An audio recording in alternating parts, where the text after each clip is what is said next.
So, I mean, what's this like being here, and especially coming from UMass-Dartmouth? Or Boston. Or Boston, yeah. So, Boston. Suddenly, another kid, too. Yeah, Colin Yeah. Larkin. I mean, obviously his brother didn't hurt anybody, but so I mean, that's a dream come true. Yeah. I mean, I never thought. I mean, obviously I didn't think the road of professional hockey was done here coming to UMass, but I mean, I didn't think it would happen this fast. I mean, Colin gave me a lot this year. I mean, he put a lot of points on me. I mean, you know, and I mean, him signing attracted so much attention to us, and yeah, it just brought everybody closer. Everyone worked way harder when we heard Colin was gonna, you know, sign an NHL contract and all that. So we were like, hey, you know, the dream's not over, and everyone was working way harder. And then I got the call to come here, and it was just a dream come true. You know, being a local kid and all that. So it's like just unbelievable. You know, still a blessing. So No, can't even think about it. who gives you the call? What is it?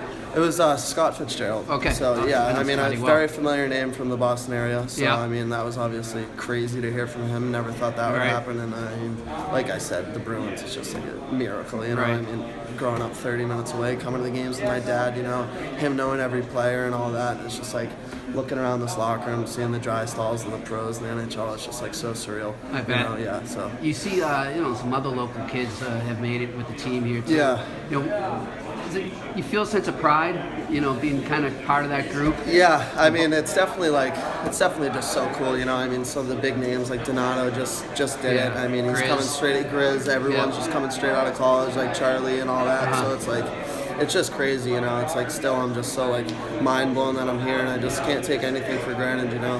Come out here, work as hard as I can, see where it takes me, you know. How do you balance when you come in, like you just said, you don't want to take anything for granted, you want to take it all in, but at the same time, how do you balance that with actually going out and playing your game, you know, and like kind of just sort of Yeah, no, I hear you. Does it go away when you step on the ice? Yeah, I mean, I'm more focused on, you know, trying to prove my spot, you know, being one of 11 invites. It's like everyone's here to work their hardest, like obviously, you know, and I mean, clearly walking through all this, it's like it's all in your head, all that, but once you get out there, you just gotta try to work harder than everyone else, you know, prove your spot, show them why you're here and that you made it, you know.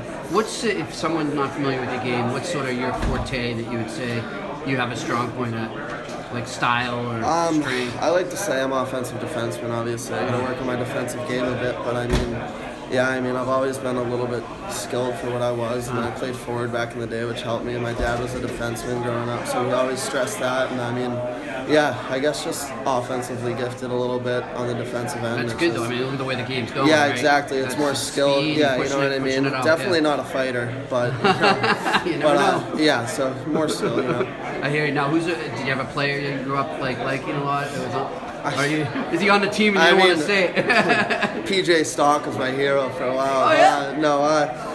I mean, I like to follow basically all the offensive defense. You know, I definitely like Eric Carlson, Doughty, and all those guys are just incredible. You know, you love to copy what they do. But, you know, some of the younger guys, too, like McAvoy stepping right in, just dominating like that in the playoffs. It's just so, like, cool to see. It's like, wow, like, you really can do it, you know, if you work the hardest. So it's like, yeah, it's definitely like you love to like mold everybody around everything, but I just like watching the game, you know, and seeing. It's got to give you confidence too when you know that like a lot of times you just said McAvoy stepping right in, but I mean, there's been a lot of college free agent signings, a lot of, you know, guys that have just kind of come right in and they get the shot and that's it. So I mean, it's got to be encouraging to see that, huh? Yeah, I mean, definitely. I mean, and with Colin on my team, it's like, you know, like I said, it's like, wow, like this isn't the end of the road. Like with the recruits coming in, like me touring them, and they're like, oh, like what do you guys do? Just like I'm like, dude, trust me, like it's not the end of the road. Like we had 28 out of 30 NHL teams at a game this year, and it's like that's more than D1 teams, you know, and like every junior team. So it's just like, you know, it's like it's not, even though it's not D1, it's still like,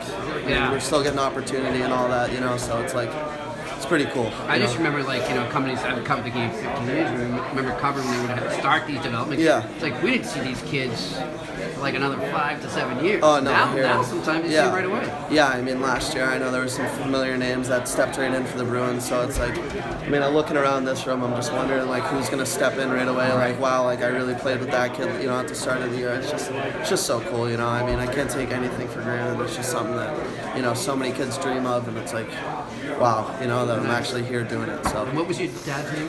Paul Albano. Okay, sounds good, man.